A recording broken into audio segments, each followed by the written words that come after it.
welcome to the Instant Cast for the Bucs versus the Bills, Game 6 of the 2017 season. Joining me, as always, is my co-host here at the PewterCast, Ren Daxt. Ren, how we feeling tonight, buddy? Where's the blood? It's coming. Oh, it's going to be coming, I'm sure. If watching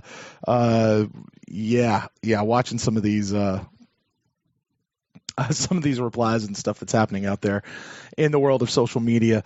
Gosh, that was I wish I could say that was a tough one to watch. It was a good game. It just sucked at the very end. Like, I mean, there were parts of it that sucked the whole time, but like, oh my word, like, eesh. I was not worried throughout the whole entire game. Like, I knew we were going to win that game all the way up until when Adam Humphries fumbled. When Humphries fumbled, I was like, oh. Like, I was not worried. Like, I never got mad. I wasn't upset. Like, even when the Bills, opened the second half and went down and scored a touchdown, I'm like, that's all right. That's their one for the half. Like, can't get off the field on third down, man. Like, even if you don't let them score, you can't. You got to get off the field on third down. They run the ball in first and second down. Mm-hmm. They made Tolbert look like an all-pro. And, it's what are you going to do? 1 week it's run gaps. Now it's no one can tackle. Is it scheme? Everybody wants Mike Smith's head now. Mm-hmm. He's Roberto Aguayo. He's this week's whipping boy. Oh, man. Last week it was Jameis and Cutter and and I guess the defense, and now it's Mike Smith. I got to tell you, I thought it was really funny today. The announcer, Chris Meyer, was like, this is the third place kicker that they've been through. First it was Aguayo, and then it was Folk, and now it's this guy. And I'm like, no, Aguayo didn't actually make it to the season, which just goes to show you guys out there, listen, these guys who are commentating on TV don't necessarily know about our team. But to what you're saying there, Ren, about Mike Smith, that certainly seems to be the consensus. If looking at the chat room right now, which is jam-packed, is filling up super fast right now, because we are broadcasting live at mixler.com/thepewtercast. This is the Instant Cast show presented by the PewterCast. If you guys aren't familiar with this and you're listening to this, this is a show where it's Sunday night. It's about 9 o'clock. The game just ended a few hours ago, and all the emotions and everything is still raw. So this is kind of that cathartic, let's let it all out, let's talk about the game. This is also a call-in show. This isn't just for Ren and I to come in here and yap. This is a call-in show. So you guys that are listening to us live, you guys can call in. That number is 864-729-BUCS. That's 864-729-2827. You guys call in. We'll talk for a few minutes about your thoughts on the game and your thoughts on how things went, how things didn't go. Kevin in the chat room says that his emo is raw. So I want to say welcome to everybody over there in the chat room. You guys are awesome. If you haven't signed into the chat room, by the way, if you're just listening, that's very cool. But if you sign in, you can actually interact in the chat room, which is very cool. And we'll try to interact with you guys there as much as we can. But guys, I'll go ahead and just open it up. Phone lines are open. This is a reminder. This is a PG-13 show, so I just want to say, watch that. Be aware. You don't have to be a saint, but it's a PG-13 show. So with that, Ren, man, I'll kick it over to you until we get our first caller in to see what they want to talk about, because they're going to drive this conversation tonight. Where do you want to start, buddy? Where's the blood? Just know, it was just, no defensive focus. It just, where do you start? The offense looked fine, They moved the ball down the field, and then when they stop, shooting themselves in the foot with penalties or dumb passes, they score. They put the ball in the end zone. Last week it was Dirk Cutter-Neves got play calling, and then O.J. Howard, it's like he had a cloaking device on him today. He was wide open for touchdowns all over the field. Well, guess what? Guess how you do that? That's play calling and scheming. So now everybody's, Dirk Cutter, he's fine now. I guess he's allowed to call the plays again. Right. But Mike he had the Smith, one good game. He had the one good game, so now we can let him coach. Yeah. We won't yell at him this week. Right. Yeah, because it's always been his play calling. It had nothing to do with drop passes and execution and all the other games. It just or Jameis not going through his progressions or things like that. It was about the play calling. But now, Mike Smith, step on up and lay your head into the guillotine because you're this week's whipping boy. You're the next contestant on Who's Getting Fired Next. Yeah, so you're up. Hey, good luck. So I know we're going to talk about Mike Smith. I know people are going to call in, and we're going to talk about that. But I do want to talk about O.J. Howard since you brought him up just for a second. Yeah. Here's my question. Was this his breakout game? Was this like his coming out party? Because he had one hell of a game. I don't have the stats in front of me, but my God, I know he had 2 touchdowns. Catches, 98 yards, 2 touchdowns. Yeah. 5 or 6 catches, but 98 yards and 2 touchdowns for sure. Yeah, and the only negative that I can give him is on the very first play of the game, he was the one who lost the block to stop Doug Martin. That one was on O.J. Howard. That's the only negative that I saw on him for the entire game. After that, the very next play, he redeemed it with a catch for a first down. Really nice game. Lots of great catches. 2 touchdowns. So what do you think? Was it a breakout game for the guy? I don't think so. I think you think there's more in him. Buffalo made it. I mean, it could be. I'm not saying definitely not, but I wouldn't expect this type of performance, catch and yardage wise. Touchdowns, they're fickle. They come in bunches. They don't come at all. But Buffalo made it very clear that they were not going to allow Cameron Brate to be sort of the main guy, security blanket in the middle of the field very early. Mm-hmm. They went after him or to him, I think on the first drive, and the defensive back tipped it away. And then the next time they went to him, the linebacker intercepted it. So, Dirk Cutter sort of figured that out real quick. Goes, okay, well, we'll use Cam Brate as a decoy, and voila, there's O.J. Howard, just wide open for a few plays. Definitely had his best game. Like I said, I'm not going to go out on a limb and say this is going to be his breakout game because I don't expect those numbers every week from him. But it was good to see. It was definitely fun to see. Yeah, I know. I was saying the same thing, and the reason I asked that is because, again, he had a good game. He had a very good game. The announcers were saying something on TV. I feel like I saw something out there, but I was having that feeling of going, I don't know that this is it. I think we still haven't. We still haven't quite plumbed the depths of what we're going to get out of O.J. Howard. No, at all. So, it's yeah. So, hey, let's find out who's calling here. You are on the InstantCast line with Brent and Ren. Who do we got here tonight? Brent and Ren, what's going on? It is Kevin. You're a great guy in the chat room. Finally got a chance to vent my frustration. Kevin, you popped into the chat room like 10 minutes before we even started this show, and you've been tearing it up. So what's going on? Guys, what's on your mind? My level of just anger is 100. It's not even 10 anymore. The defense the past 2 weeks, we've been talking about all season long, saying they're going to be a very solid unit. They're going to produce this year. They're going to perform. They haven't performed at all. They're playing like pure garbage the last 2 weeks. We spot Arizona roughly 24 points in the first half. They get shut out today in London. And this week we've got the Bills, who we played. We couldn't stop them all game long. They were wide receivers wide open throughout the whole entire game. I honestly have to say Mike Smith might be on the chopping block tonight. Not even tomorrow, tonight. Because he's just, I don't know. There's no adjustments being made. I don't see the receivers that are being blanketed. You got Hargraves, and now actually got switched to playing the nickel. I don't even know what to say anymore. I'm just angry. I hear you. I think we're in a wait-and-see mode with Mike Smith. I don't think he's going to get fired. I understand the anger and the angst. The defensive have played really soft, obviously. I do like they the play move. Soft like toilet paper. Yeah. Charmin toilet paper. 3-ply. So cozy. Quilted 3-ply. Mm-hmm.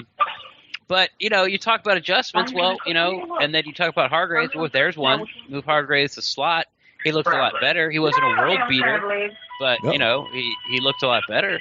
So there's an adjustment. I think Quan... That's a late adjustment. I think we noticed. Yeah. I think Quan had a terrible game, to be honest. Did anybody notice that there was a point in, I want to say it was the third quarter, where Quan gave up the green dot and it went over to Levante? Did anybody else notice that?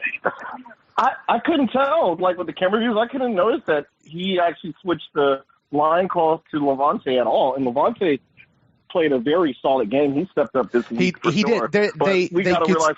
Yeah, you could see on TV that Quan was switching out his helmet, and then I was like, did he just do something? What's going on? And it was like 3 or 4 shots later, Levante had the green dot on the back of his helmet. I don't know exactly what was going on, but certainly, yeah, I don't know. Question needs to be asked. That's interesting. Yeah, I'd be interested to see. I haven't watched any of the after the game press conferences to see if anybody said, "Hey, why'd Levante take up the green dot?" And I didn't notice if at any point during the rest of the game if it switched back to Quan. I don't know that. So if anybody in the chat room happened to notice it, but yeah, I made the note. It was in the opening play of the second half. Right in the middle of the deal, and it was the very next play that the Bills scored that touchdown on. Like, they switched the green dots. The very next play, the Bills went in and scored that touchdown. So if you guys go back and watch the game, that's when it was. Yeah. So I guess we need to put it out on social media and maybe kind of ask these reporters and see what they probably asked or what they saw. Because that's an interesting point. I think that Quan would give up the play calling, on the defensive side for that. And maybe because he just came back off an injury and, it was his first game, he was rusty. So, we can't really, fault Quan for playing bad. He was rusty. And you could tell with a hamstring injury like that coming back, he had to take time. It's going to take a few games for him to get back at the game speed. And I know that we got Carolina next week, so that's a fair thing you talk about with Quan. Like, you get a guy back, you're not going to put him out there unless he's ready to go the full 60 minutes. But we remember with Doug just a couple of weeks ago when he came back on his radio show the next morning, he went, "Yeah, I had to come out because I was tired." Like, being game ready, that you can't just take a bunch of weeks off and all of a sudden come back and be fully game ready. Like, that's why we have the preseason. That's why they ease them into the season. So, I'm not going to fault Quan a ton over that, but it certainly, he didn't have the big splash comeback, welcome back show that I think we had all hoped that he was going to have. Yeah, we let Shady and Tolbert gash us, and that really hurt a lot too. It was kind of like reminding us of the Arizona game with just Adrian Peterson just finding holes to be able to cut through the defense and get that second level and just break us down completely. So it was definitely a very frustrating game to watch today. It does seem like on a defensive level, we have really. A lot of people say we need a pass rush, I don't disagree with them, but our run stopping hasn't been doing too well these last couple of games either. No. Yeah, but I think we can relate that to having a pass rush because guess what? If we had a solid pass rush that could put pressure on these quarterbacks, and, for example, today, we went against a running quarterback. There wasn't no spy being out there. There wasn't no quarterback contained, and it was ridiculous to watch Tyrod Taylor gash us right through the middle when we start guys that were just trying to, chip off blocks and be able to get at him. He had lanes wide open to run through us. It was terrible. Yeah, Quan, on that first run by Taylor, Quan had him spied up and just missed the tackle. And I agree with Brent. Our run defense has been spotty at best. We had a very good game at Chicago and sort of an game against the Giants, and the other games have just been bad. It's like it's regressed completely. Yeah, he has. Well, hey, Kev, listen, man, if you don't mind, I'm going to go ahead and take this other call. Sure. But, man, thanks so much for your phone call in tonight, all right? Thanks, Kevin. All right, thanks, Kevin. Guys, and go Bucs, and let's just try to get a win in Carolina. Let's get it. Sorry to cut you off there, Kevin. Let's go ahead and take this one. You are on the Instant Cast, cutting in one over top of the other. They're coming in that fast tonight, Ren. Who do we got talking to us tonight? My name's Chris. Chris, how's it going, Chris? Where are you calling from tonight? Northwest Georgia. Northwest Georgia. JAWJA. Chris, is this your first time calling in? I don't think I recognize this name or voice or location.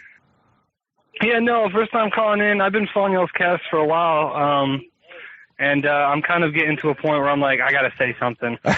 Well, man, let's hear it. You called the right number to get to say something, so let's go for it, buddy. So I'm actually, I don't know who runs y'all's Facebook, but I'm actually the one who brought up the 4-2-5 defense that they were running after the first game, because when Quan and Levante went down, you noticed the second game, they only ran 2 linebackers, and I made the point, it's like you can't change your defense that quickly and expect all these players to do well. But they went back to this 4-3, Quan being, a Rusty. What I'm trying to get, I actually don't think, I'm probably the only one, I don't think that actually the coaches are doing that bad of a job. And a lot of people are like, what the hell, what's he talking about? The offense, as you can see, when they're clicking, can perform. Fitzpatrick, like y'all were saying last week, Fitzpatrick came in, doesn't even play with the first string offense, comes in and puts 35 points up in a half. That's Cutter's play calling with a second string quarterback who doesn't play with the other guys. Defense, Mike Smith, he puts the proper people in the defense. Our pass, look at Hargreaves, he did better in the slot like y'all were talking about. I don't think they're doing a bad job. What I think, honestly, is it's the players. On defense, we have all these guys who don't know, who can't pass rush, who they're brought in to pass rush. Like Gerald McCoy hasn't done anything. Ayers really hasn't done anything. Chris Baker really hasn't done anything. Levante David has come back, one of the fastest linebackers in the game, hasn't really done anything other than the fumbles. Quan Alexander, he's rusty. How is our pass defense supposed to actually be a good pass defense if the quarterbacks have 5 to 10 seconds in the backfield? You can't blame that on Mike Smith. You know, and it's not even that we don't have a run defense; it's because no one can tackle. Yeah, you know what? I'm on your side, Chris. As far as I don't think it's coaching. Is it a tough defensive scheme to watch when it's not clicking on all cylinders? Yeah, but I think it is execution, not players. Last week it was all about run gaps. Well, it seemed like the run gaps are a little better this week, but then no one wanted to tackle. And the reason tackling really wasn't brought up the week before was because we talked about run gaps first. But after run gaps, I think Mike Smith even said in his press conference where there were people that did not want to put the pads on Peterson. Like they wanted no part of him. Now, I'm not going to go as far and say like McCoy hasn't done anything and Baker hasn't done anything and Levante. I'm not going to go that far. I understand your frustration. I'm not saying they haven't done anything, but for their level of talent, we expect them to be. Right. Yeah. Right now, we'd like to have McCoy with like 5 or 6 sacks, Ayers with 1 or 2, Baker with 1 or 2. Baker's play has been better these past 2 games. Actually, since the Patriots game, I think Baker's been one of the better defensive linemen, to be honest. I think McCoy's getting held up and down. I don't know why. We should run a poll on that because it just seems like every game that Gerald McCoy is being held like 5 or 6 times. And the refs won't do anything about it. Yeah, and it's not. They won't do anything called. about it. Yeah. So, I mean, I feel you. I think there are some soft spots. I'm not really sure what's going on with TJ Ward. I don't know if he doesn't get the scheme or he doesn't want to play the scheme. But, hear him in the locker room talking about how this wasn't why I was brought here. Well, then you shouldn't give up wide open touchdowns because you did it last week and you did it again this week. So there's a disconnect between Mike Smith and the defense somewhere. I'm going to give it another week before I freak out because this is the first time that Quan's been back and he had a bad game. Yeah. And something I really want to talk about on the offensive side of the ball, I don't think a lot of people talk about, is the slow starts. Jameis reminds me of like anybody who's super competitive. If you've ever been super competitive, flag football with your friends or whatever, if you come out there and you're so focused and you're so tense on winning and being competitive, you get really tense Have you ever noticed, like, and you don't perform well, and as the game progresses, you can tell he's loosening up. Yep. And then after halftime, he's pretty loose, and then he comes out and he performs really well in the second half. He's always been known as a second half quarterback. Florida State, he kept making great comebacks because he was always tense in the first.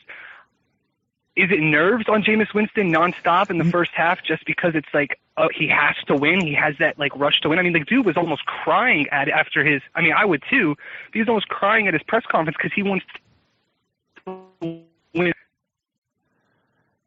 Yeah, Chris, I think we might have, I don't know if we just lost you or whatever, but it sounded like it just cut out. However, to your point, and I think I might have tweeted this out at the Pewtercast, maybe on my own personal one, I'm not really sure, but I was having this same very thought, except not that it's nerves. I don't think it's nerves at all. What I really wonder is if with Jameis specifically, if he gets so amped up that you know when you're so wired and you're so competitive and you so want to win, that can actually force you to make some bad decisions because you're so like amped up. And because of Jameis being his personality and the way he leads that team, I wonder if sometimes it doesn't amp everybody else up to that same, maybe even not the same level, but in and around there. Whoever's calling in, give me just a moment and we'll take your call. Call me back in just a second. I only have one line. But I wonder if it doesn't actually affect the rest of the team. And this is something that I know I'm going to attribute this to age. This is an immaturity thing. Like, I know we talk about, listen, this is Winston's third year in the league. We've got to get past his age. And that is true, except this one thing, to me, this is an age thing that as he matures, as he gets a little bit older, and I mean not much older, like a couple of years, this will be something that settles down in him, I think. But I feel like I wonder if, I don't know that it's nerves, because Jameis doesn't strike me as a nervous guy. I think it's the exact opposite. He's just that amped, and it gets everybody else amped, and you can make some silly mistakes when you're that amped. And kicks in, those horse blinders kick in, and then you can't actually see the whole picture. But I'll have another call coming in. One last thing I want to say. What's that, Chris? Brian Anger didn't. I mean, he's not. He didn't have a great game this day. You know, the two that went down the end zone, but dropped the ball within the 20 nonstop. Mm-hmm. Yeah, we're huge fans of Brian Anger. I mean, he won. I made an argument for him being the defensive MVP last year because of flipping the field so many times. Yeah. Yeah. So, hey, Chris, I'm going to go ahead and clear this line, man. Thank you so much for your call. Please call back again on a future show, all right? Thanks, buddy. All right, hey, let's go ahead, man. These calls are stacking up. Welcome to the InstantCast. Thanks for calling back. I know we only got one line. We're trying to figure it out. But who do we got talking to us right now? What's up, guys? Craig in Vegas. Craig in Vegas. What's going on? But I knew you were going to call, buddy. I knew I was. Oh, this is Craig's night tonight, and he's going to talk, man. He's got some stuff. Yeah. Yeah. And go. I'm going to go over some things with the defense. And remember last year they talked about communication. I don't know if this scheme is too complicated for these players, but something's got to change. And I'll give you some stats about it. 3 road games this season, our opponent has only punted twice in 3 games in the first half. I mean, the first half. Yeah. You cannot win a game if in 3 games, and 2 of them no one punted as well too. And if you notice on this defense as well too and I don't know if they're trying to cover for the secondary with all the zone stuff, but they're passing fly route guys onto linebackers deep down the field, and they're getting absolutely toasted. I'm glad you saw it brought today that on up. the Deontay It seems Thompson that throw. NFL teams You saw it have in the picked up Arizona on game this. against Brown as well too. You see it quite a bit, and at this point, it's not working. As last year, remember he simplified the defense and they kind of took off. They kind of just manned up and said, all right, we're going to blitz a little bit more as well too, and the defense kind of settled in. And I don't know, it's not working right now, the scheme. And like I said, I don't know if they have the personnel for it. They're not smart enough for it. But something is awry on this defense where, I mean, you can't give up a 3-play drive, 75 yards to tie a game. It just can't happen. and to show you, I don't know, it's also a communication thing or it's just they have tuned out Mike Smith. Arizona got shut out today by a good Rams team. They're not a great Rams team. And we gave up 24 in the first half, the first 31 points of the game as well too. There's something awry with this defense. You know, you can't blame the offense today. The offense did what it could today as well too. I know Humphrey fumbled at the end, big deal, but Jameis played a good game today. You know, he wasn't 100%, but listen, when you score 27 points in a game, you got to win in this league as well too. And you know, you can't do much more than that. And then and also too, and I agree with what you guys are saying. The tackling today was absolutely horrendous. How in that 3rd and 9 little gimmick play, you guys, no one could rally up a linebacker or someone couldn't rally up and get that guy down so that the offense had a decent shot with maybe a minute 20, minute 30 left as well too. That play was horrendous. Mm-hmm. I know Quan is back as well too, but he looked terrible. Levante still is not 100% as well too. You could see it out there as well too. But if your strength is your linebacker, like some people are saying, maybe this team has to go to a 3-4 because the 4-down line is not getting any pressure as well too. But something's got to change. And like I said, I just don't know if the personnel, they're not smart enough, or the scheme is just not going to work for the personnel they have. Or it just could be we need new personnel. You know, I mean, a lot of this defense, let's face it, is kind of old. You know, now they're good players. Yeah, in their day, they have been the elite players. Some of them are still the elite players. How is a linebacker down the field 30, 40 yards trying to cover a fly route? You can't pass into a linebacker there. Yeah, I saw that too, and it's not the first time they've done it. It seems like NFL coordinators have figured out that the linebackers are going to pick up on this wheel route. Either you can do a guy out of the slot, or you can do a running back. But they flatten it out and then they turn it up. We've seen plays where Ryan Russell dislocated his shoulder. He was 40 yards downfield chasing down a back. Levante David. They got tripped up, they tangled feet. There was no call, but that was a deep pass. Even that play where we're up by 7 and all we got to do is stop them and win the game, and they throw that bomb, that linebacker was supposed to be on that guy too, and that was 40 yards down the field. So even last week in Arizona, did you see when they passed off John Brown through the middle to Beckwith? Yeah, you can't have that. That guy runs a 4.2.5. You can't have him with a linebacker. You just can't have that. I mean, that's bad scheme. I'd rather just play man up, blitz every once in a while, and just take your chances at that point. But the zone defense is getting absolutely chewed up. And if you don't have safeties that can play zone, which they probably don't have, or look at last week. Justin Evans turned around that one play. And so I know T.J. Ward's asking for more playing time, but he got absolutely smoked on that one call today as well too. I mean, Nick O'Leary was wide open today. Nick O'Leary, I think, was a undrafted free agent at time. Mm-hmm. I know he was Jameis' guy at FSU, but this was a below-average offense today, missing their 2 top wideouts, and they chewed the Bucs up and down that field today as well too. I mean, there's something awry with that defense, and I know the D-line pressure that, but there's something else. It seems like a locker room thing or something like that. Because listen, when I was in Arizona last week, these guys were arguing on the sideline, about coverage as well too. And I do agree.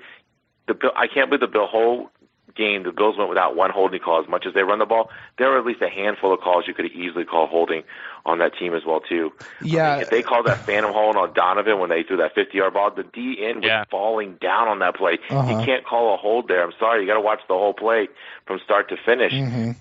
But there's something awry on the scheme or the players. Someone's not buying in, or maybe just I agree. Maybe you do need different personnel for the scheme, or you just got to change the scheme a little bit. Because you can't change the whole defensive player personnel until next year or 2 years from now. Well, to your point, when Mike Smith came in, and it was perhaps the biggest knock against Lovey was he kept trying to fit people into his scheme rather than fit his scheme to the people that he had. And Mike Smith, one of the things he came in and he said, we're going to fit the scheme to the people we have. Now, I'm not a defensive guru. I will be the first to admit that. I can't pick apart defenses, especially watching them on TV. It just wasn't the side of the ball that I played. It's not a thing that I'm super well versed in. So I can't personally sit there and say what's what when it comes to that. However,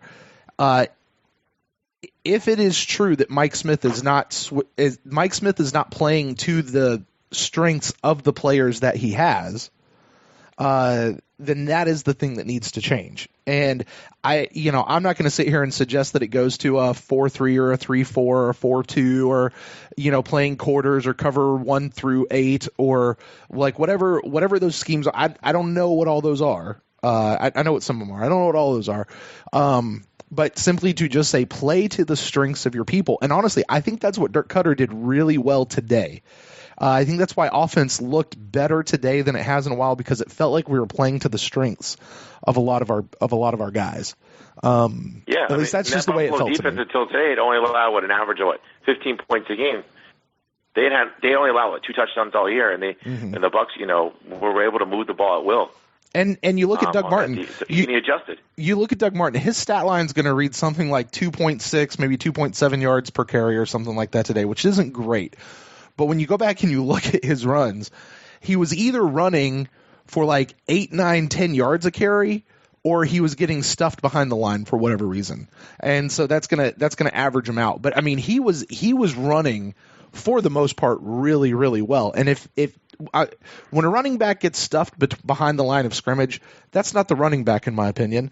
That's the guys in front of him. That's your offensive line. That's your tight ends. That's whoever's supposed to be blocking for him. Generally speaking, not always. Generally speaking, I think that's usually the case. And I have 2 questions here. Number one, if this team fails to turn it around and make the playoffs with Jason Licht in his last year, do you think he's the one who takes the fall for this as well too? And listen, he's done a great job and really loaded the team up with some talent, but there have been some pretty big misses as well too. And I know you can play the what if game and all that, and if my uncle, my aunt, whatever, but I don't think they addressed enough needs in the off season when we all knew what the glaring needs were for this team as well too. I know they got Jameis and weapons. That was great. That's exactly what we needed. But this defense needed another corner. It needed some additional pass rush. I mean, they missed out on Calais Campbell. Look, he's got 10 sacks this year for Jacksonville. And listen, Jacksonville has maybe more talent on defense that can help him as well too. And the other thing too is Murray hit the opening 50-yarder pretty easy. They were right around that 50 to 52 range a couple times, and they kind of passed up on him. I don't know why they maybe didn't try to kick one more field goal from a distance. If he already hit from 50, what's the difference from 52 as well too? I know maybe the defense, the way they're playing right now, is they're afraid to give the ball back to someone at midfield, knowing that they're going to get chewed up and spit out and probably another 7 or 3 down the field. Listen, Craig, that right there is another great question that we need to be able, our media guys need to be asking. And this is another example why Ren and I need media credentials, so we can actually be the ones to go ask those questions. But yeah, Craig. I mean, I agree with you. As far as Jason Licht and Ren, I'm not going to speak for you. I'll just speak for me. I hope that he doesn't get fired out of this. Because I think he has been he has had way more wins than he has misses, and even going back to this last offseason, okay, missing on Calais Campbell, but why? I mean, maybe we made him a really sweet offer, but he just that requires Calais to also say yes as well, so there's a two-way street. We don't exactly know why some of these guys weren't missed. And then as far as the cornerbacks and things like that, listen, Ren sold us all through the offseason that he thought that we would or could or should go cornerback. Scott Smith with Buccaneers.com even was saying cornerback in the first round. Oh my God, O.J. Howard fell to number 19. You don't not take a guy like O.J. Howard, right? So, I think that's probably a little bit of what happened there. But you had the second round, and Justin Evans, I know he's a project right now as well too, but I would have rather had a true cornerback. But let me ask you this: go back to the offseason, okay? Because you have to make the decision with the information that you have in hand at the time. Go back to the offseason. Bradley McDougald was out. We had Keith Tandy and Chris Conte were our only 2 guys, and then we had J.J. Wilcox that we had just signed off the Cowboys, who he was a third string rotational guy on that team. So that's your safety core, and then we also have Brent Grimes, Robert McClain, Vernon Hargraves, Javian Elliott, and Ryan Smith at the cornerback position. Josh Robinson, I think, as well as a cornerback. You tell me in the second round which one seems like it's the bigger need at that time.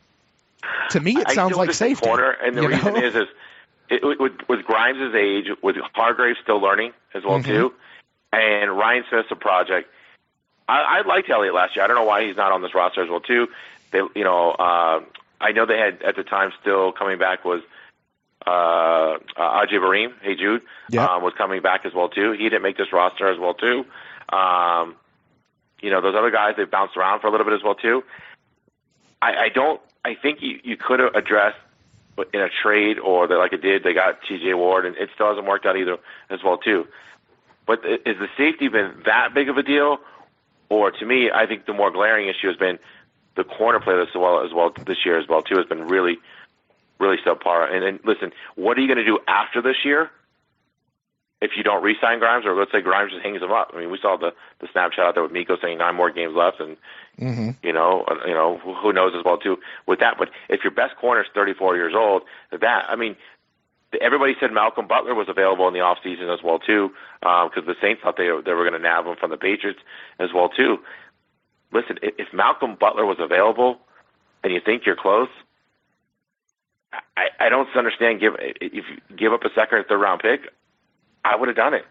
I also think in the third round, the receiver they got from Penn State, listen, the guy was a steal. I get that as well too, but I thought they could have used something else. And look at the draft too. They tried on the 5th round with a running back, and he didn't make the team, and then he ignored the sign on our practice squad as well too. I mean, other than Doug Martin, what other running back on this roster would really be picked up by another team if they let him go today? No, Charles Sims.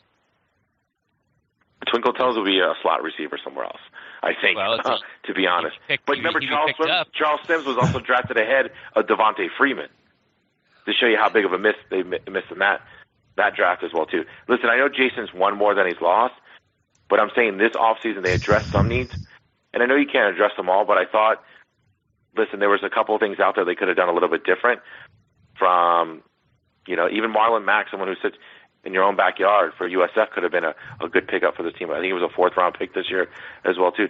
Just something else that would have helped the team. But I think right now the defense not getting addressed as much in the offseason because they had such a good finish last year is starting to peak its head up a little bit as well too. And listen, let's also be honest. The defense at New Orleans Christmas Eve is a cost in the playoff game because they were getting shredded that game. They were getting absolutely shredded by Drew Brees that day as well too. That should have been a sign to say, hey, you know what? We still have to address that secondary a little bit or do something a little bit different as well too. But there's something not awry or something's wrong with this team.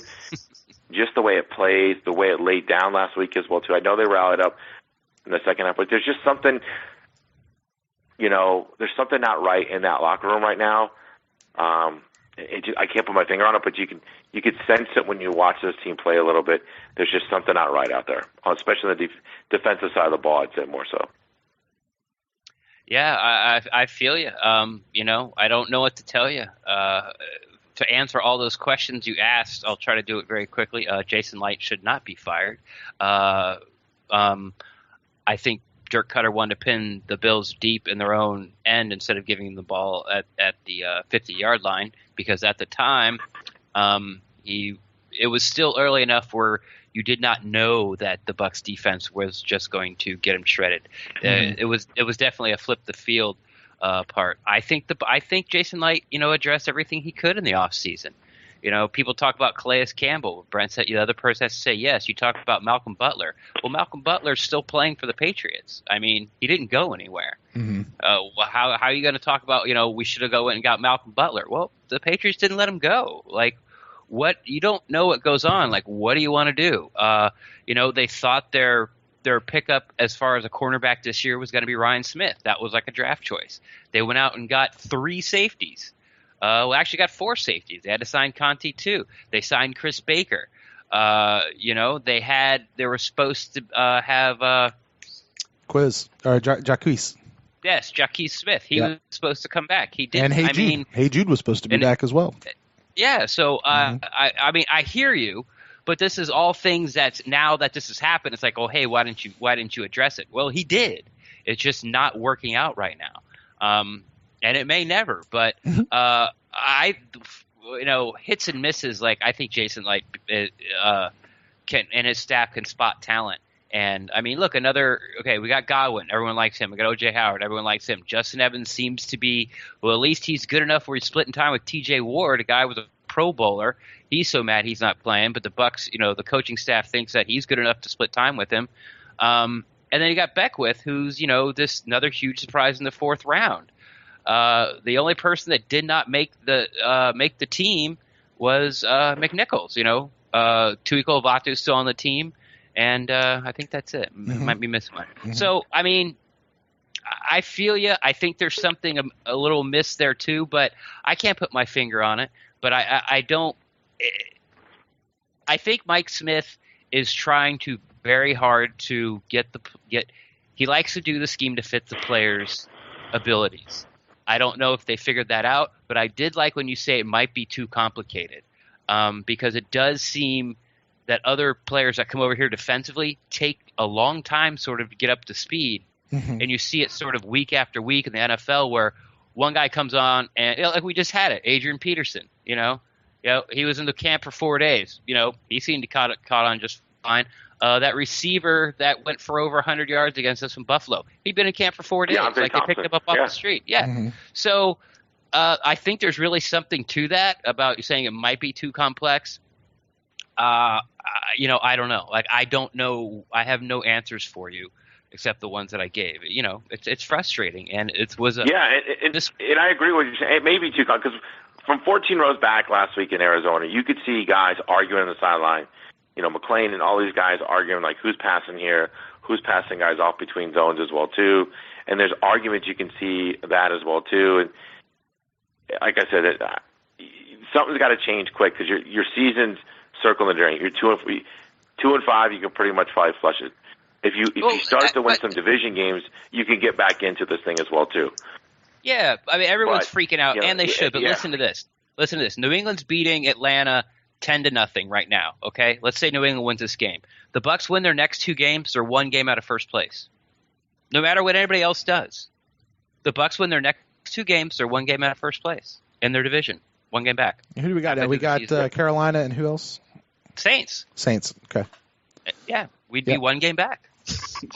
I mean, that Saints game is scary with that secondary. Yeah, and Drew Brees. You always got to respect Drew Brees. So, Hey, Craig, I'm going to go ahead and clear this line so we can get you in here. Thanks, hey, Craig. Thanks for calling in. Ren, there's this weird thing to me that I notice in, I think, American culture. Whenever something bad happens, we tend to try to find that one person to blame, like that one person to fall on their sword. And I don't know if this is unique to American culture. Do what now? It's the courts. It's the courts. Yeah. Like, I don't know if it's unique to American culture. This might be all over the world. I don't know. Yeah. But it's certainly, things aren't working out. And I hear what Craig is saying of he's trying to figure out why and trying to figure out who's responsible. So, and his question was who's going to fall on their sword, and he was kind of throwing out Jason Licht. I think you and I both would disagree with that, but there's a lot of people out there who would think it's Jason Licht. There's a lot right now. Mike Smith is the big whipping boy. Vernon Hargraves came out. They moved him over to the nickel this week, though it did seem like he bounced outside a little bit towards the beginning of the game, but I think mostly he was in at nickel. Seemed to do well, which was good, or at least do better. Jameis had a pretty decent game, although he had a couple of deep balls that he, he's were very bad lucky throws. Not to have 3 interceptions. I mean, 2 of them were like flat out drops. One guy had it, Deshaun Jackson stole it from him, and then caught it. And the other one, like, he just dropped it. It hit him right in the chest, and Mike Evans pushed him, and he dropped it before he hit the ground, or dropped it when he hit the ground. Right. So yeah, I mean, there's nothing really to complain about. I like your point about Doug Martin. It looked like he was either getting like 6, 7, 8 yards or negative 2 yards. I thought he ran the ball really well. I thought the Bucs offense opened some holes for him. Sometimes they didn't, but to score 27 points on statistically the best defense as far as scoring-wise in the NFL, and have 3 turnovers, Well, we scored more points on the Bills today than any other team has scored on them all season long. Yeah, so it still wasn't enough. That and $5 will buy you a Starbucks at the end of the day. So, agreed. it's a thing, but to Craig's point, and by the way, I want to go ahead, guys, the phone line is open. If anybody wants to call in, 864-729-BUCKS, that's 864-729-2827. We'll talk about whatever you guys want to talk about. But to what he was talking about the guys, yelling at each other on the sidelines. Now, I didn't get to see that. Obviously we weren't there. I don't know what that looks like, but, we talk on this show a lot about culture and the changing of the culture. If the holding each other accountable is one thing, being frustrated with each other is one thing. If this is starting to get into infighting within the locker room, that's going to be bad. And if that is something, right. He was talking about, is there something wrong in the locker room? If our locker room is starting to infight this is what this can be a symptom of that. Like what we are seeing on the field on Sundays could be a symptom of that. So it makes me wonder. I'm not saying that is what's happening. We're not there. We're not in the locker room. But it makes, I'm just curious. Definitely curious. Now I'll tell you, speaking of Robert McClain, his penalty in the fourth quarter, garbage. It was call. A garbage call. It was I hesitate to say that it was the right call on the part of the refs. It was a helmet to helmet. He did lead with his shoulder, but the helmets made contact, and they're kind of got a zero tolerance policy. So they called him a defensive receiver, but if he was so defenseless, how did he catch the ball and then duck his head? I think weren't his feet off the ground? No, the guy. No, they weren't. Okay. No, he'd caught he was nowhere near defenseless. He caught the ball. He saw Bobby Mack coming, and he ducked his head and braced for impact.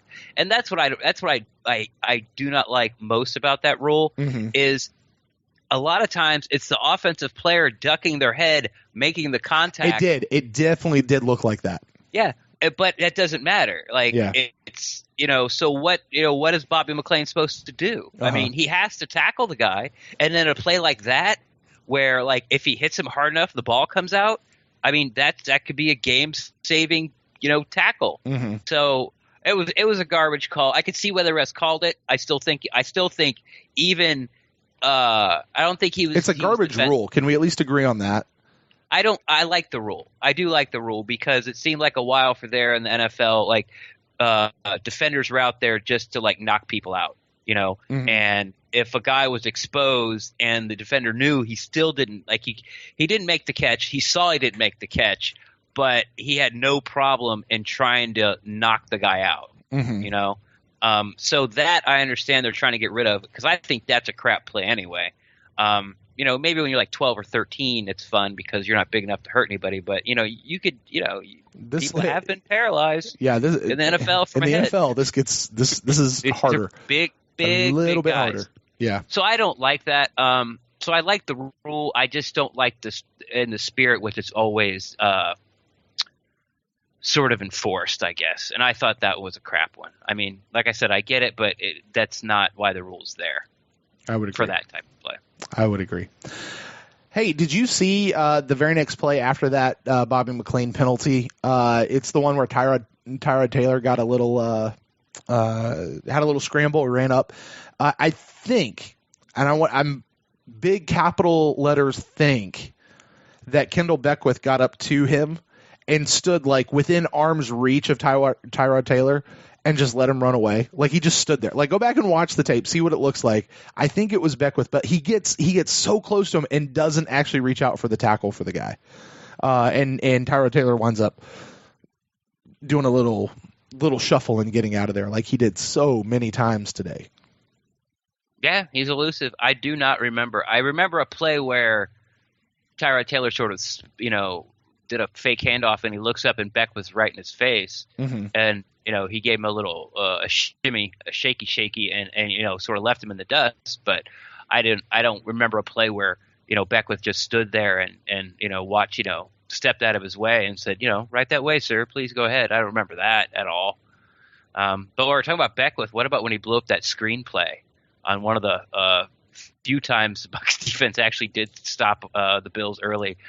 He swung it out to they were pinned down on their own end. I think Noah Spence had just got that tackle for loss of McCoy where he sort of reverse field and they tried to swing pass and Beckwith went through the offensive lineman and then tackled McCoy all in sort of one move. Yeah. Anyway, I just because I thought that was great. I thought Beckwith had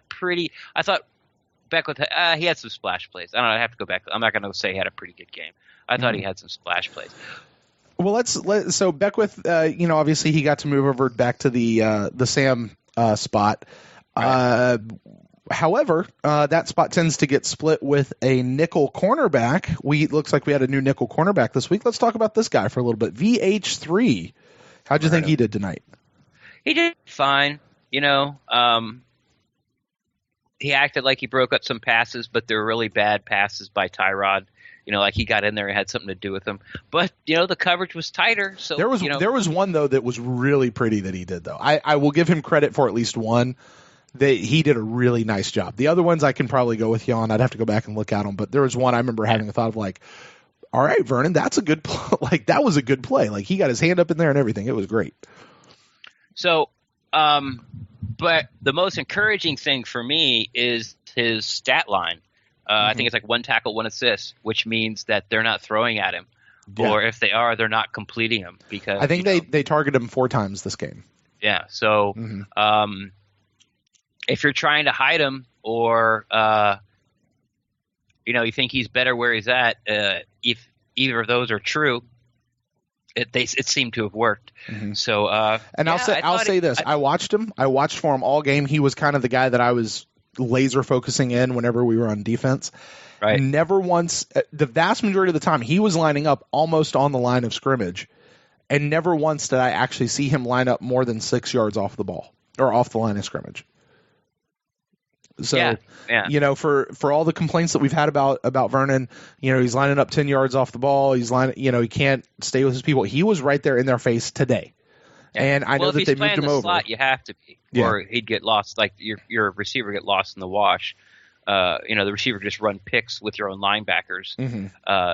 So you can't be 10 yards, off the ball, in the slot, or you'll never cover your guy. Very good. All right, so let's see here. Vernon, that's him. Let's see here. Quiz. Let's see here. Jaquiz came out for a little bit. Yeah, he did him. I mean, he's Doug's water break. Did a nice screen pass. I would also like to say that they ran some screen passes to Charles Sims like on 1st and 2nd down. Like I thought that was. I was like, hey, there you go. Like if he catches it, he's gonna get like 7 yards. Let's run it on 1st down or 2nd down, not 3rd, 15. Now, Ren, that some people are saying that that's just so that they can bolster his trade value, so they can get rid of him here in a little bit. Sure, fine, okay. I'll take a 2nd rounder. I'll take a 3rd rounder. Hell, I'll take a 4th rounder for him. Would you take a 5th and a hamburger? No. Well, 4th rounders. I mean, Jason Licht works some miracles. God, Quan was a 4th rounder. Technically, Beckwith was a 4th rounder. Yeah. Aguayo, we traded a 4th rounder to move up and get him. But who else we get in the 4th round? I want Charles Sims on the team, and I know it seems like I saw Greg Allman tweet something out like there's only 2 teams in the NFC with worse records than the Bucs. There's a lot of teams that are 2-5 or whatever the hell we are. Are we 2? No, we're 2-4. We're 2-4. I'll tell you what, we're not 0-7 like the 49ers are, though. Right. But like I said, we win the next 2 games. No matter what anyone else does, if in the next 2 weeks, Atlanta loses this game, goes in 17-0 at half. Atlanta loses this game. No matter what the Panthers, Saints, or Atlanta does the next 2 weeks, no matter what they do, if the Bucs win the next 2 weeks, we're 1 game out of 1st place. No, and that's the worst that can happen. That's the worst that will happen if you win the next 2 weeks. So the season's not over. I know it feels like it. I think the offense looked really good. We were talking about Jameis's early jitters, with Chris, first time caller.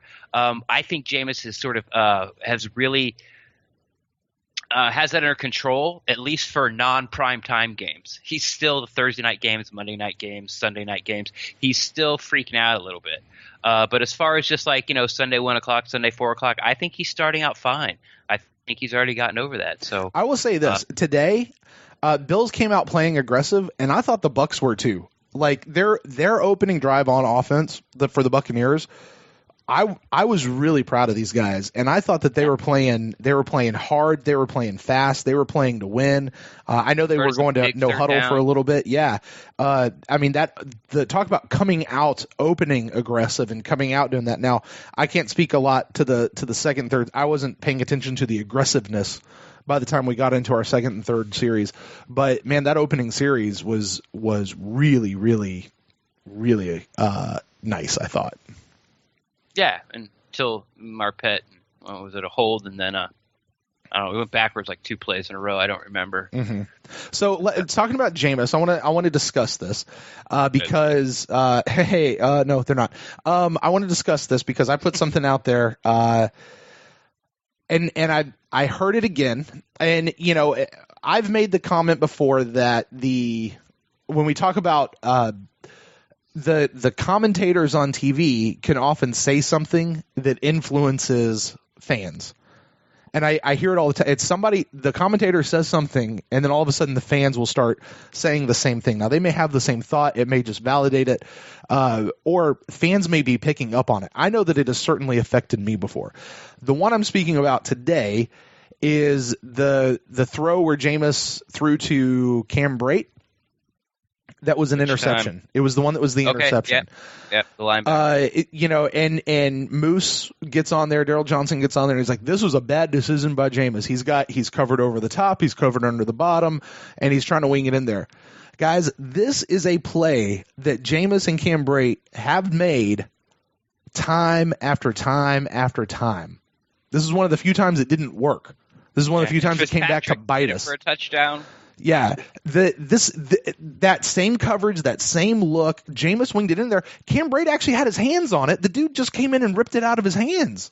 Yeah, it was a good. It was not a bad decision, and I'll tell you why. And some people's like, well, he's got double coverage. Why don't you look for somebody else who was open? Okay, I've not seen the film. I don't know if anybody else was open or not, but it doesn't matter. History told Jameis, hey, I can make this throw to Cam Brate. We do this all the time. That makes it a good decision. I can get it in there. This one time it didn't happen to work out. Fans, I would say, don't let these commentators dictate to you whether or not something's a good decision, whether or not something's a good play call, because it happens way too often. And that particular play, I wholly disagree with Moose Johnson. Now, I'm not a former NFL player. I'm not a commentator on the NFL. I just run a podcast. But I don't think that was a bad decision for a lot of reasons. One being, we make it all the time. Right, yeah. The throw is basically throw it right over the head of the linebacker when his back's turned. So when that's it. Like, yep. Zip it, just throw it right over his head, because when he turns around, he won't be able to locate the ball, and Brate, jumps up and sort of hits him in the back shoulder. Mm-hmm. It was a little bit of a poor pass. I thought the one for him in the end zone that was blocked was a little late. I also thought that the one that he threw, the one we're talking about getting picked off by the linebacker, mm-hmm. I thought it was a little late as well. But, I'm with you. It's like you do, and this is what I said when last week I said Jameis is terrible at throwing the deep ball. That's it. He just is. Now let's figure out what he does well and do mm-hmm. that. And that throw to that guy and that pattern, that's what they do well. So, I can't say that one week and then they try it and it gets picked off, and now I'm like, oh, what are you doing? Like, I can't. Right. Calling that a bad decision and saying that you shouldn't do that, to me, is tantamount of saying, well, Adam Humphries had that fumble at the end of the game, and why we should never throw to him ever again because he's just not sure-handed. That was a bad play call because he fumbled. Are you kidding me? No, that was one play that Adam, it got punched out of his hand. That was one play. Adam is a phenomenally sure-handed receiver. Like, yes. You can't negate his whole thing just because of this one didn't work out. Now, that one by Adam came at the worst time possible, and ultimately that, I think, was the one that really cost us the game. Yes, everything else in an amalgamation, everything else is accumulative, but because of the timing of it, that, I think, ultimately is what wound up getting us. Aside from the defense just allowing freaking Buffalo to come in and march 95 yards in less than a minute? Yeah. So, I mean, my God. It was like 3 plays. Like, yeah. Yeah. All right. Well, hey, guys, I'm going to go ahead and put out the final call. If anybody else would like to call in tonight, 864-729-BUCKS, 869-274-2827. Ren, let's go ahead and round the corner on this. Final thoughts here for the InstantCast before we sign off tonight. You know what? I thought it was a really good game. I thought it was, even though the defense cannot get off the field on third down, I still think it was fun to watch. Now the pass rush is infuriating to watch. The run defense it sometimes can be. When we get a quarterback that's more accurate than Tyrod Taylor, it definitely has the potential to get really ugly. But overall, I thought the game was really entertaining. I was very happy with the play calling and the offense. I thought Jameis threw the ball really well. For the most part, once again, he did have some, just like, what are you doing? And got lucky that he didn't have 3 picks. But this was sort of, besides that fourth quarter, through 3 quarters, that game was exactly what I thought was going to happen. It was like 17 13 or something. I mean, did you go into halftime dejected and thinking that the game was over and out of hand? No. I didn't. That was another thing that I liked. Like, it felt like there was no panic this game. Right. Like, Jameis was in control of the offense. Like, he had it. It was cool. It's like, it's all right. Just, don't worry. I just need the ball. Like, it felt very like, business-like. Okay, here we go. And I felt the same way. Like, I was, like Cesar Romero's bulldog was in the room. Like, I was totally calm.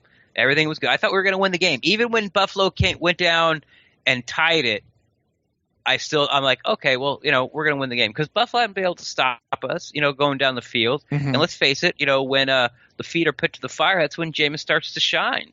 That's when he gets those completions, start making those plays.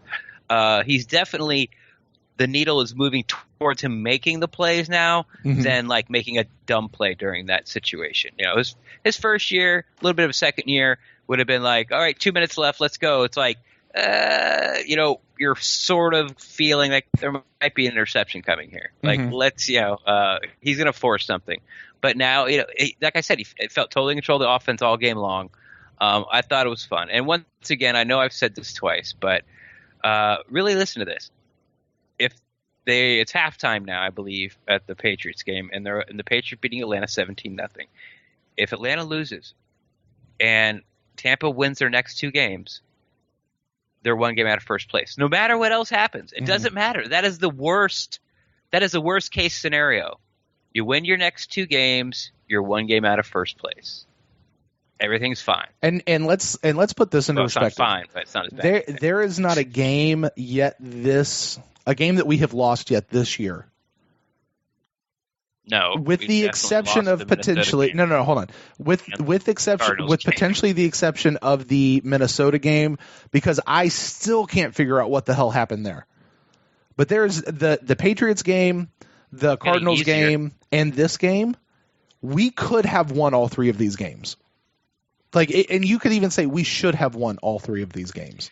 Yeah, I'm not a coulda, woulda, shoulda guy. I feel you. No. I know you're trying to like build like, hey, it's not really them, it's us. No, like I'm not a moral victory guy. So no. I'm not talking moral victories. No, because my point being, we could have or should have won those games. What a great effort the second half. I was going, I think you got to give it to them, but I'm still kind of pissed off. I'm not pissed off about this game. My point being, though, Ren, to what you're saying, the next 2 games against Carolina and against New Orleans, we could win. I mean, you're just saying if the Bucs win the next 2 games, and I'm saying we could win. That should be very doable. There's been nobody who has been so overly overwhelming that we haven't been able to do something against, except for maybe that Minnesota game. And again, who the hell knows what happened there? But it was a bad week in football. But even the Cardinals game. Okay, let's do the moral victory now. We could have come back and gotten that one. That could have happened. The Patriots game, if we freaking would have made those nothing has been out of the reach of this team. Yeah. And I don't think that there's any reason why these next 2 games, and that's why I'm bringing this up. There's nothing that tells me that these next 2 games should be out of reach for us. Oh, definitely not. I mean, Carolina just scored 3 points total against Chicago. Right. They lost to Chicago, who had 150 yards of offense, and their quarterback had 4 completions, and they lost by 2 touchdowns. The Saints, it's so funny. It's like the beginning of the year, we're all like, well, Atlanta might be bad because they have 2 new coordinators, but they're definitely really talented. And then Carolina, well, if Cam Newton comes back and beats Cam Newton, they got Luke Kuechly back, like, whoa, you got to watch out for them. And then we're like, the Saints are going to be the Saints. And now we're like 5 weeks in, and we're like, the Falcons are a fraud, and, the Pants are a fraud. But man, the Saints look good. Saints look good. Yeah, it's like totally topsy-turvy. But yeah, and there might be some people out there, not us, but there might be some people saying, "And the Bucs are frauds." So, if you're not an NFC South follower, you might be saying the Saints might be the winners. 6 games into the season. But, look, here's where we are. We went 2-2 in the first quarter of the season. We're 0-2 so far in the second quarter of the season. So we wind up 2-2 and 2-2. On both of the first 2 quarters of the season. That's not great, but it's not the end of the world, and it's better than where we've been before. 1 game out of first place. 1 game out of first place. All right, well, Ren, I think that's going to go ahead and wrap it up for us for the InstantCast. I want to say thank you to everybody who joined us in the chat room. Had a lot of people. It was an up and down night, but we had a lot of people at various points throughout the game. Thank you to everybody who called in. Ren, my friend, it's always a pleasure getting to talk Bucs with you. We got a couple more shows coming up this week, don't we? One more time. I'm sorry. I was reading my phone. Wow. He's like, Brent's going to talk for a while. I'm going to tune out. Yeah, no, we've got a couple more. I thought you were going into like where you could find everybody and all that stuff. Well, I was just promoting the other episodes we have coming out this week. And that's right. I said episodes. Yeah. We do 3 a week now. Which is very fun. We've got our main show coming up later this week. Should be out Wednesday morning. Hopefully, unless something very weird goes wrong. And then coming out Saturday morning, sometime overnight on Friday usually, is our end of the week recap show where Ren and I will actually take a look. That's when we'll address all the headlines and all the news bits and roster reports and injury reports and everything like that. What TJ Ward said and all the press conferences with Mike Smith. And we'll know if Vernon's going to stay at nickel. All right, Ren, why don't you tell people out there where they can get a hold of you out there on the internet? Best way is Twitter. You can follow me at Rendax, REN_DAXT. I'm always down to talk Buccaneers football. I also have 2 weekly pieces and sort of a round table that come out on the Pewter Plank. There's an app out there, but it's pewterplank.com. It is powered by Fansided, and the guys there, the they're editors or experts. Experts. Yeah. David Henderson and James Yarko have been nice enough that they are putting this podcast, the InstantCast, up on all their articles on Monday and Tuesday. So you can, you can find this there or this, pod there as well on Mondays and Tuesdays. Very good. And I am Brent Allen. You can find me at Brent Allen Live on Twitter, Facebook, all the different social medias out there. And for the show, you can follow the show at The Pewtercast on Twitter, at facebook.com/The Pewtercast. And send us an email to thepewtercast@gmail.com. If you're listening to this and you've got thoughts on the game, please send them to us. We will read them on our main episode. That's thepewtercast@gmail.com. We would love to receive those emails from you. Well, guys, until just a couple days from now, that's all we've got left till the main show comes out. We'll be talking to you guys then. So until then, guys, go Bucs.